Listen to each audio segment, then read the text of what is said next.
Hi friends, taste of your ചോയ്സിലേക്ക് എല്ലാവർക്കും വീണ്ടും സ്വാഗതം. ഇന്ന് ഞാൻ വന്നിരിക്കുന്നത് ഒരു വെജിറ്റേറിയൻ ഡിഷുമായിട്ടാണ്. വഴുതനങ്ങ കൊണ്ട് ഒരു ഫ്രൈഡ് മസാലയാണ്. വളരെ ടേസ്റ്റി ആയിട്ടുള്ള ഒരു ഡിഷാണ്. അപ്പം നമ്മുടെ ചപ്പാത്തിയിലൂടെയും ചോറിൻ്റെ കൂടെയൊക്കെ കഴിക്കാൻ പറ്റുന്ന നല്ല അടിപൊളി ടേസ്റ്റി ആയിട്ടുള്ളൊരു ഡിഷാണിത്. നിങ്ങൾ ട്രൈ ചെയ്ത് നോക്കണം.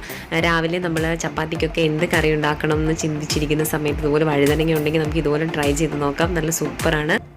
ഇതെങ്ങനെയാണ് തയ്യാറാക്കുന്നത് നമുക്കൊന്ന് കണ്ടു നോക്കാം. ഇതിനായിട്ട് ഞാൻ ഒരു 4 വഴുതനങ്ങ എടുത്തിട്ടുണ്ട്. 4 വഴുതനങ്ങ ഇതുപോലെ കട്ട് ചെയ്തെടുത്തിരിക്കുന്നതാണ്. ഈ ഒരു വലുപ്പത്തിൽ മുറിച്ചെടുത്താൽ മതി. ഇതിപ്പോൾ നമ്മുടെ വീട്ടിലുണ്ടായ വഴുതനങ്ങയാണ്.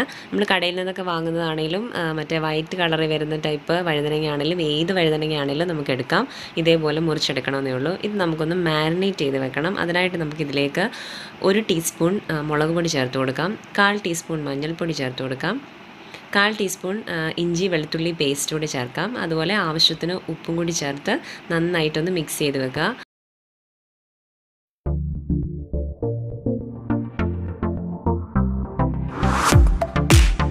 ഞാനിതിപ്പോൾ 1 മണിക്കൂർ റെസ്റ്റ് ചെയ്യാൻ വെക്കുന്നുണ്ട്. നിങ്ങൾക്ക് ഇത് പിറ്റേ ദിവസം രാവിലത്തേക്കൊക്കെ കറി വെക്കാനാണെങ്കിൽ തലേദിവസം വൈകിട്ട് നമുക്കിത് ഫ്രിഡ്ജിൽ വെക്കാം. ഇതിപ്പോൾ ഞാൻ 1 മണിക്കൂറത്തേക്ക് ഇത് ഫ്രിഡ്ജിലേക്ക് വെക്കുകയാണ്.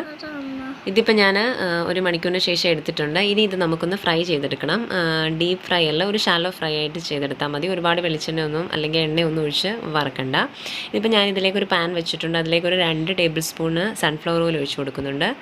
ഇതിലേക്ക് നമുക്ക് ഈ വഴുതനങ്ങ മൊത്തത്തിൽ ഒന്ന് നിരത്തി കൊടുത്തിട്ട് ഒന്ന് ഫ്രൈ ചെയ്തെടുക്കണം.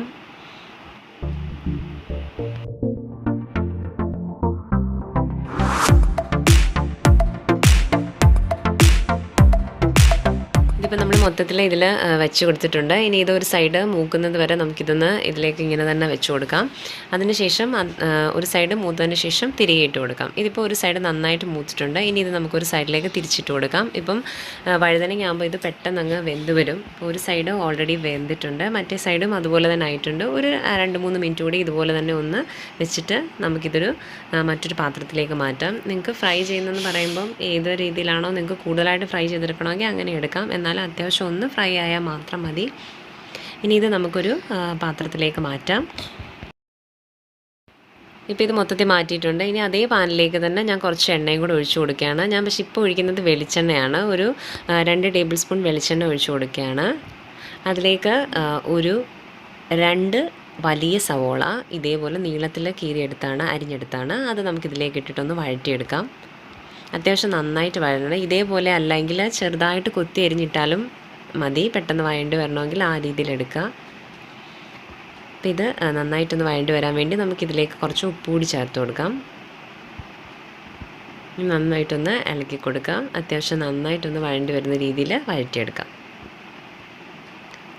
അപ്പോൾ ഇത് ചെറുതായിട്ടൊന്ന് വഴണ്ടി വന്നിട്ടുണ്ട്. ഇതിലേക്ക് ഞാൻ ഒരു ക്യാരറ്റ് ഇതേപോലെ നീളത്തിൽ കീറിയെടുത്താണ്. ഞാൻ പറഞ്ഞ പോലെ തന്നെ നിങ്ങൾക്ക് എല്ലാം ചെറുതായിട്ട് അരിഞ്ഞെടുക്കണമെങ്കിൽ ഉള്ളിയും അതുപോലെ ക്യാരറ്റും എല്ലാം ചെറുതായിട്ട് അരിഞ്ഞെടുക്കുക. ഇതിപ്പം ഉള്ളിയും സവോളയും അതുപോലെ തന്നെ ക്യാരറ്റും ഒക്കെ അത്യാവശ്യം ഒന്ന് വഴണ്ടി വന്നിട്ടുണ്ട്. ഇനി ഇതിലേക്കൊരു 4 പച്ചമുളക് ഇതേപോലെ കീറി എടുത്തിട്ടുണ്ട്. അതുകൂടെ നമുക്കിതിലേക്ക് ചേർത്ത് കൊടുക്കാം. എന്നിട്ട് നന്നായിട്ട് ഒന്നുകൂടി മിക്സ് ചെയ്ത് കൊടുക്കാം. ഈ സമയത്ത് ഇതിലേക്ക് നമുക്ക് കുറച്ച് പൊടികൾ ചേർത്ത് കൊടുക്കാം. മഞ്ഞൾപ്പൊടി ഒരു 1/4 ടീസ്പൂൺ ചേർത്ത് കൊടുക്കാം. അതുപോലെ തന്നെ കുരുമുളക് പൊടി ഒരു 1/4 ടീസ്പൂൺ, അതുപോലെ ഗരം മസാലപ്പൊടിയും ഒരു 1/4 ടീസ്പൂൺ. ഇതും ചേർത്ത് നമുക്ക് നന്നായിട്ടൊന്ന് വഴറ്റി കൊടുക്കണം. മസാലയുടെയൊക്കെ ഒരു മണം മാറുന്നവരെ നന്നായിട്ട് വഴറ്റി കൊടുക്കണം. ആ സമയത്ത് ഉള്ളിയൊക്കെ നന്നായിട്ട് വഴണ്ടി വന്നോളും. ഇനിയിപ്പോൾ ഇതിലേക്ക് നമ്മൾ ചേർക്കുന്നത് ഒരു തക്കാളിയാണ്. തക്കാളി ഇതേപോലെ നീളത്തിൽ അരിഞ്ഞെടുത്തിരിക്കുന്നതാണ്. അതുകൂടെ ചേർത്ത് നമുക്ക് ഇനി വഴറ്റിയെടുക്കണം. തക്കാളിയൊക്കെ നല്ലതായിട്ട് വഴണ്ടി വരുന്ന രീതിയിൽ തന്നെ വഴറ്റിയെടുക്കണം. പിന്നെ ഞാൻ ഈ സമയത്ത് ഇതിലേക്ക് ചേർക്കുന്നത് ഒരു ക്യാപ്സിക്കത്തിൻ്റെ പകുതി എടുത്താണ്. അത് ഇതുപോലെ നീളത്തിൽ കീറിയെടുത്താണ്. ക്യാപ്സിക്കം ഇല്ലെങ്കിൽ നമുക്ക് അവോയ്ഡ് ചെയ്യാം. ഇത് ഓപ്ഷണലാണ്. ക്യാപ്സിക്കം ചേർത്താൽ ഒരു നല്ല ടേസ്റ്റ് വരും. ഇപ്പോൾ ക്യാപ്സിക്കം എല്ലാവരുടെയും കയ്യിലുണ്ടാവണമെന്നില്ല, ഉണ്ടെങ്കിൽ ചേർത്ത് കൊടുക്കുക. ഇപ്പോൾ ഇതിലേക്ക് ഞാൻ ഒരു കപ്പ് വെള്ളം കൂടി ചേർത്ത് കൊടുക്കുകയാണ്. ചേർത്ത് കൊടുത്തിട്ട് നമുക്കിതൊന്ന് അടച്ചു വെക്കാം. അപ്പോൾ ഈ തക്കാളിയൊക്കെ ആണെങ്കിൽ നന്നായിട്ടൊന്ന് വെന്ത് വരും. അപ്പോൾ നമുക്ക് ഈ സമയത്ത് ഇതൊന്ന് അടച്ചു വെച്ചിട്ട് ഒന്ന് വേവിച്ചെടുക്കാം.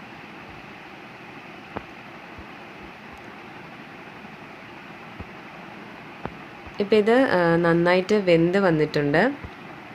തക്കാളിയൊക്കെ ആണെങ്കിലും നന്നായിട്ട് വന്നിട്ടുണ്ട്. നമുക്കിപ്പോൾ ക്യാപ്സിക്കം വേണമെങ്കിൽ ലാസ്റ്റിൽ ഇതുപോലെ ചേർക്കണ്ടെങ്കിൽ ഏറ്റവും ലാസ്റ്റിലാണെങ്കിലും ചേർത്ത് ജസ്റ്റ് വഴറ്റിയെടുത്താൽ മാത്രം മതി. ഞാനിപ്പോൾ എന്തായാലും ഇതിനകത്ത് ചേർത്ത് അതിൻ്റെ ഒരു ടേസ്റ്റ് അതിൽ ഇറങ്ങാൻ വേണ്ടി ഇട്ട് കൊടുത്തു എന്ന് മാത്രം. ഇനി ഇതിലേക്ക് നമ്മൾ ചേർക്കുന്നത് പുളിയാണ്. ഒരു മീഡിയം സൈസിലൊരു പുളി എടുത്തിട്ട് ഇതേപോലെ ഒന്ന് വെള്ളത്തിൽ കലക്കിയെടുത്താണ്. നമുക്ക് ആ പുളി വെള്ളം കൂടി ഇതിലേക്ക് ചേർത്ത് കൊടുക്കാം. ഏകദേശം ഒരു 1/2 കപ്പ് വെള്ളമുണ്ട്. ഇതിൻ്റെ ആദ്യം ഞാൻ കുറച്ച് ചേർത്ത് കൊടുക്കുന്നുണ്ട്. ചേർത്ത് കൊടുത്തിട്ട് നമുക്ക് പുളി കൂടുതലാണെങ്കിൽ എന്ന് തോന്നുവാണെങ്കിൽ പിന്നെ നമുക്ക് ചേർത്ത് കൊടുക്കണം. അപ്പം പുളിക്കനുസരിച്ച് ചേർത്ത് കൊടുക്കുക. ഒരുപാട് പുളി ആവരുത്, എന്നാലും ആ കറിക്കൊരു പുളി രസം വേണം. അപ്പോൾ അതിനനുസരിച്ച് ചേർത്ത് കൊടുക്കുക. നമ്മുടെ പുളിയൊക്കെ നമുക്ക് കൂടുതലായിട്ട് പുളി വേണമെങ്കിൽ അതിനനുസരിച്ച് ചേർത്ത് കൊടുക്കുക. ഞാനിപ്പോൾ എന്തായാലും അതിൻ്റെ 1/2 കപ്പ് എടുത്തതിൻ്റെ പകുതിയെ ചേർത്ത് കൊടുത്തിട്ടുള്ളൂ. ബാക്കി ഇനി ഒന്ന് വറ്റിയതിന് ശേഷം നമുക്ക് ബാക്കിയും കൂടെ ചേർത്ത് കൊടുക്കാം. പുളിയൊക്കെ നോക്കിയിട്ട് ചേർത്ത് കൊടുക്കുക. ഇപ്പോൾ ഇതിലേക്ക് അല്പം പുളി കുറവുണ്ട്, അതുകൊണ്ട് ഞാൻ ബാക്കി ഇരിക്കുന്ന വെള്ളം കൂടി ഇതിലേക്ക് ചേർത്ത് കൊടുക്കുകയാണ്. ഒരു ചെറിയ സൈസ് പുളി എടുത്തിട്ട് ഇതുപോലെ 1/2 കപ്പ് വെള്ളത്തിനകത്ത് ഞാൻ മിക്സ് ചെയ്തെടുത്താണ്. നമുക്ക് ഗ്രേവി ആവശ്യമുണ്ട്. ഞാനിപ്പോൾ ഇതിലേക്ക് കുറച്ച് വെള്ളം, അതായത് 1/2 കപ്പ് വെള്ളം കൂടി ചേർത്ത് കൊടുക്കുകയാണ്. നമ്മൾ ഒരുപാട് ചാറ് വേണമെങ്കിൽ നിങ്ങൾ, അതായത് ഗ്രേവി ഒരുപാട് വേണമെങ്കിൽ വെള്ളം അതിനനുസരിച്ച് ചേർത്ത് കൊടുക്കുക. ഇനി ഇത് നമുക്ക് നന്നായിട്ട് ഇളക്കിയിട്ട് ഒന്ന് അടച്ച് വെച്ചിട്ട് നമുക്കിതിനെ വേവിച്ചെടുക്കണം. വെള്ളമൊക്കെ ഒന്ന് കുറുകി വരുന്ന രീതിയിൽ.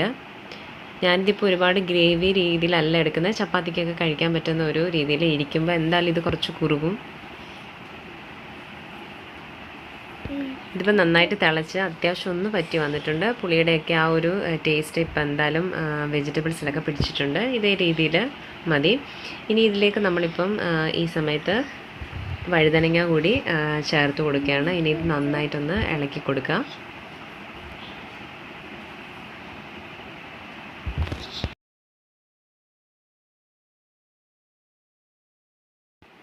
ഇപ്പം വഴുതനങ്ങയിട്ട് മൊത്തത്തിലൊന്ന് മിക്സ് ചെയ്തെടുത്തിട്ടുണ്ട്. ഇതിലേക്ക് ഞാൻ കുറച്ച് ചൂട് വെള്ളം കൂടി ചേർത്ത് കൊടുത്തിട്ടുണ്ട്, ഗ്രേവി കുറവായതുകൊണ്ട്. ആവശ്യത്തിന് ഉപ്പുപൊടി ചേർത്ത് ഈ സമയത്ത് നമുക്ക് അടച്ചു വെച്ച് വേവിച്ചെടുക്കാം. ഒരുപാട് സമയമൊന്നും ഇനി വെച്ചേക്കണ്ട, എന്നാലും ഒന്ന് അടച്ചു വെച്ച് വേവിച്ചാൽ മതി. ഇപ്പോൾ ഈ സമയത്ത് നമ്മളിത് തുറന്ന് നോക്കുമ്പം അത്യാവശ്യം ഗ്രേവിയൊക്കെ ഉണ്ട്. ഈ ഒരു രീതിയിൽ തന്നെയാണ് നമുക്ക് വേണ്ടിയത്. കാരണം കൂടുതൽ സമയം നമ്മളിത് ചൂടാറുന്ന സമയത്ത് ഇത് കുറച്ചുകൂടി ഒന്ന് തിക്കായി വരും. അപ്പം ഇനി ഇത് ലാസ്റ്റിൽ നമ്മൾ ഇതിലേക്ക് കുറച്ച് ശർക്കരയാണിത്. ശർക്കര ഒരു 1/4 ടീസ്പൂണിനടുത്ത് ശർക്കര ചേർക്കുന്നുള്ളൂ. ഒരുപാട് ചേർത്ത് കഴിഞ്ഞാൽ ഭയങ്കര ഒരു മധുരമായിപ്പോവും കറിക്ക്. അപ്പോൾ ആ ഒരു ടേസ്റ്റിന് വേണ്ടി മാത്രം ചേർക്കുക. ശർക്കര ഇല്ലെങ്കിൽ കുറച്ച് പഞ്ചസാര ചേർത്ത് കൊടുത്താലും മതി. ഇനി ഇത് ഒന്ന് ഇളക്കി കൊടുക്കുക. ഇനി ഇതിലേക്ക് ലാസ്റ്റിൽ ഞാൻ കുറച്ച് ഗരം മസാല പൗഡർ കൂടെ ചേർത്ത് കൊടുക്കുന്നുണ്ട്. ചേർത്തിട്ട് നമുക്ക് നന്നായിട്ട് ഒന്ന് ഇളക്കി കൊടുക്കാം. ഇനിയിപ്പോൾ കൂടുതൽ സമയമൊന്നും ഗ്യാസിൽ അടുപ്പിൽ വെക്കേണ്ട ആവശ്യമില്ല. ഇത് മൊത്തത്തിൽ നല്ല ഇതായിട്ട് വന്നിട്ടുണ്ട്. ഇനി ലാസ്റ്റിൽ കുറച്ച് കറിവേപ്പിലയും അതുപോലെ തന്നെ കുറച്ച് മല്ലിയിലയും കൂടി ഇട്ടിട്ട് നമുക്കിത് അടച്ചു വെച്ച് ഒരു 2 മിനിറ്റ് കൂടി ഒന്ന് ഗ്യാസ് ഓഫ് ചെയ്തതിന് ശേഷം 2 മിനിറ്റ് കൂടി ഒന്ന് അടച്ചു വെച്ചിട്ട് നമുക്കിത് ചൂടോട് തന്നെ നമുക്കിത് കഴിക്കാം. നല്ല ടേസ്റ്റ് എന്ന് പറഞ്ഞാൽ നല്ല ടേസ്റ്റിലായിട്ടുള്ളൊരു കറിയാണ് കേട്ടോ. ചപ്പാത്തിയുടെ കൂടെ ആണെങ്കിലും അതുപോലെ തന്നെ ചോറിൻ്റെ കൂടെ ഒക്കെ കഴിക്കാൻ നല്ല സൂപ്പർ ടേസ്റ്റാണ്. നിങ്ങൾ ട്രൈ ചെയ്ത് നോക്കുക. ട്രൈ ചെയ്ത് നോക്കിയതിന് ശേഷം നിങ്ങളുടെ ഫീഡ്ബാക്കൊക്കെ അറിയിക്കാം. നിങ്ങളെ അഭിപ്രായങ്ങളും നിർദ്ദേശങ്ങളും ഒക്കെ കമൻറ്റ് ബോക്സിലിടാൻ മറക്കരുത്. നിങ്ങൾ വീഡിയോ കാണുക, സപ്പോർട്ട് ചെയ്യുക, ലൈക്ക് ചെയ്യാനും ഷെയർ ചെയ്യാനും സബ്സ്ക്രൈബ് ചെയ്യാനും മറക്കരുത്. അപ്പോൾ നമുക്ക് പുതിയൊരു വീഡിയോയുമായി അടുത്ത എപ്പിസോഡിൽ കാണുന്നത് വരെ ബൈ.